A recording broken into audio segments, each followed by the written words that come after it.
All right, guys. So this is post back workout slash posing. First time at Crunch Fitness, and I really can't do the talking while I'm driving. Just leaving it running like this because my truck just kind of drowns out until I get a mic. It just drowns out the sound, so you really can't hear me talking. The reason I'm making the video is because I had something kind of popping into my head, and maybe you need to think about it. Maybe you're already doing it. I don't know. But when you're in the gym or whatever your goal is, for me, it's the gym is my workouts. So I'm going to talk about that. But whatever it is you're doing, when I go in, I have an intent. I have a reason for every exercise I do. I have a purpose, an overall purpose for the entire plan. And when I'm going in, I'm thinking I'm going to give everything I got, each set, each rep, and then over a period of weeks, that's when I'll start adjusting my workouts if I'm not getting the results I need. But if you're not going as hard as you can with intention, you could be losing out on potential gains and potential growth on the areas, whether it be strength, whether it be size, whether it be conditioning for posing, whether, whatever it may be, whatever your goal is. If you don't have a plan and you're not executing that plan to the 110%, you could be leaving who knows how much on the table. So, like for me, for example, my back workout, I start off with dumbbell pullovers. It takes out the biceps. I have no biceps engaging in this during my first back exercise. I get a really good stretch on the lats. I'm not really focusing on using my chest at the top. I usually try to call the range of motion right before I'm all the way at the top, so I'm not using my shoulders and my chest to squeeze. I'm trying to keep the tension on my lats. So I'm thinking all the lat on the outer part of the lat, stretching it.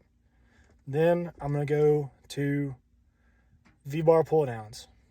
Same thing, it's lats. This time I'm trying to get a little bit further in and down with a pullover. I'm going out and down. Now I'm going to go in and down. So it's a different squeeze. It's going to be hitting a little bit higher up from what I can feel. Now this is also going to be kind of individual for you. So some people will say this exercise only works this, or this exercise, if you're doing it this way, works this. Listen, if you're feeling it where you're feeling it, then that's the key. I mean, twisting your adjusting your elbow, moving the angle of your wrist, all that stuff changes where it's going to be, using the muscle. So for me, it kind of goes more inner upper lat because I'm really digging in. I'm really pulling my lat back and in towards my my other elbow. I'm thinking elbow to elbow, right? So I'm pulling and wrapping. And then from there, I'm hitting usually dumbbell rows, or like today, I said, I'm going to switch it up. But the movement pattern's just about the same.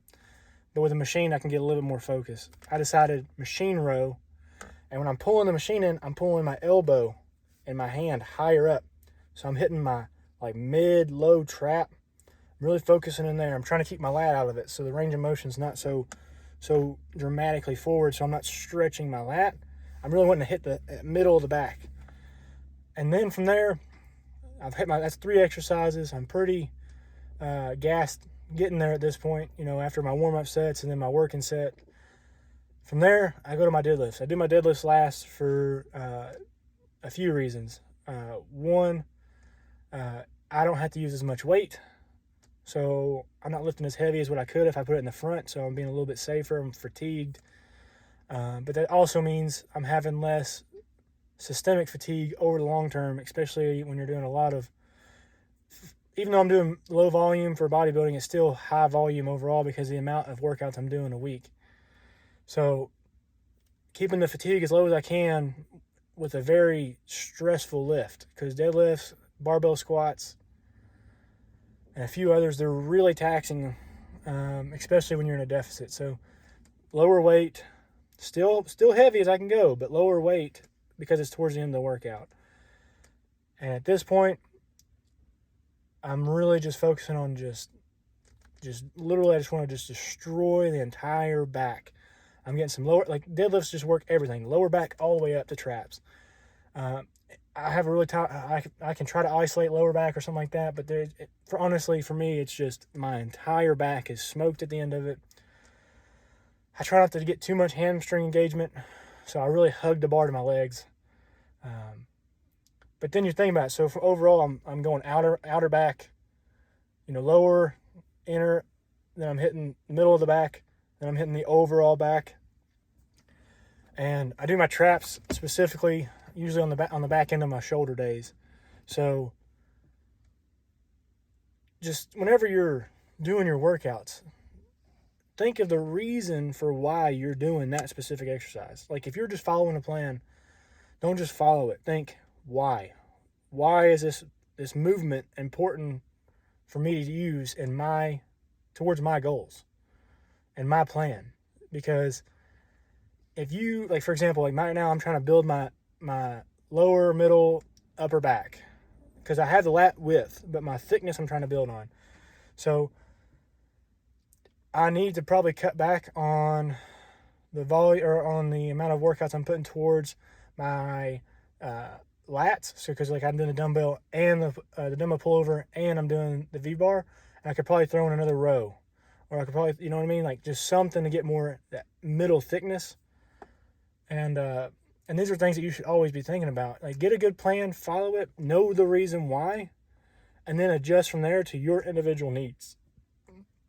Learn the movements, get good at the movements, control the movement. Don't be trying to think about the weight. The weight will come as long as you are staying focused on intensity, range of motion, tension, just good form, and just getting to as far and close as you can to failure.